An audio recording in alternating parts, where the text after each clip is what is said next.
We solve our problem number 2 under banking accounts. In the previous problem, we've already seen the basic preparation of the profit and loss with the help of all the schedules and some working notes. Now, in this problem as well, we are also going to look at the preparation of a profit and loss account. However, this problem involves only the current year's figures that have been provided. You have not been given any previous year's figures that you have to account for. So, we will have just one column within which we are going to enter all the current year's figures and all the necessary required details. Right? Now, similar items have been given in this problem as well as we had for income and expenditure in the previous problem. So, we have things like interest and discount earned, we have commission and exchange, interest paid, other operating expenses like salaries, wages, directors' fees, rent, taxes, all of those, right? Very similar to the previous problem and much simpler than the previous one. We'll do it as a sort of a practice problem just to get a hang of what different schedules are involved and under which schedules each of these items generally going to come.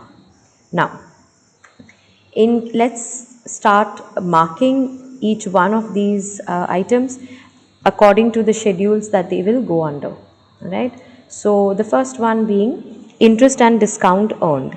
Now we know that any amount, a type of income that is earned in the form of interest or in the form of discounts on bills that is earned by the bank, this goes under schedule 13.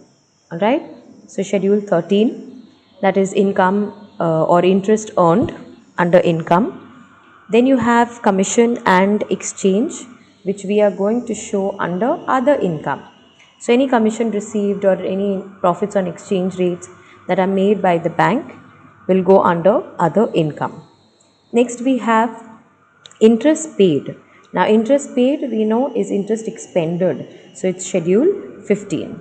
Alright, I am not going back and forth with the pro forma because as by now, by the second problem, we will try to do these or remember which schedules are which ones. So 13 is interest earned, 14 is other income, 15 is interest expended, 16 is operating expenses. By now we know all these different schedules. Right? Salaries and wages is an operating expense. So schedule 16, directors fees, operating expense, rent and taxes, postage, telegram, all of these are operating expenses. Now this profit on the sale of investments. Please understand that this is a type of income for the bank. Like the bank also invests in securities, mutual funds or any other investment avenues of other companies. So when it sells those investments, it makes a certain profit and that profit becomes an income for the bank.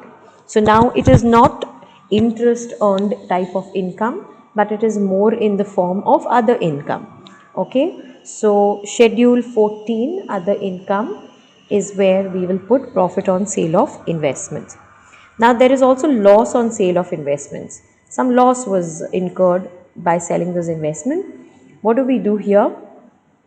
We also put this under schedule 14, but we minus it, less from the profits. We take the profit under schedule 14, we say less loss on sale of investment, and whatever the balance we write it there. Okay. Next is rent received. This is not rent paid, but it is rent received. So rent received is like an income, or other words, it is other income. So schedule 14. Depreciation is an operating expense. 16. Stationery, auditor's fees, all operating expenses. So they go under schedule 16. A very simple problem here with very few particulars given to you and some additional information is provided here. Very similar to what we've done before. Profit and loss account balance of the previous year is given to you. all right, the 10 lakh rupees. All these amounts are in thousands. So if you want to cut this short into thousands, this will be 1,000,000. So if you cut it short over here and write it in the form of thousands, this will be 1,000, right? So the balance of the previous year, which has been carried forward to the current year, is 1,000, and this will go to the P&L account under profits, right? We've already seen that in the P&L account, the third category is profits. So that is where we will show the previous year's balance. Now a new thing here is an advance of rupees 5,68,000 has become doubtful. Please remember, whenever we say advance in the language of banks, we are talking about loans. Loans given to some customers, they are saying have become doubtful. It's just like when we have customers in a manufacturing business and those customers become doubtful. We call them doubtful debts, isn't it? And we also make a provision for these doubtful debts.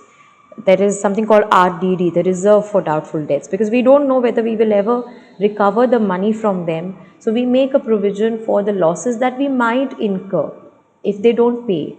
So same way here, it said that it is expected that only 50% of the amount of this 5,68,000 can be recovered from the security. So what happened here is a loan was given to a customer. In return for the loan, some security was taken, some asset of the customer was taken as security. And now by selling, even if you try to sell the security, let's say the person doesn't pay you, and if you try to sell the security, you will get, or you will be able to recover only 50% of the loan amount that you have given.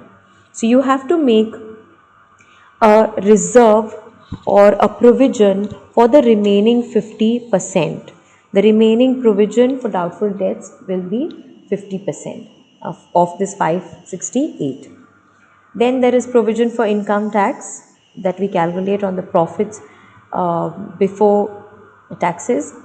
Then we have also a proposed dividend for that particular year, and there is a dividend tax on that proposed dividend which is to be distributed. Okay, so very simple adjustments and simple items that we have, that we are going to accordingly uh, put it into the form of the profit and loss account and the different notes and schedules that we have.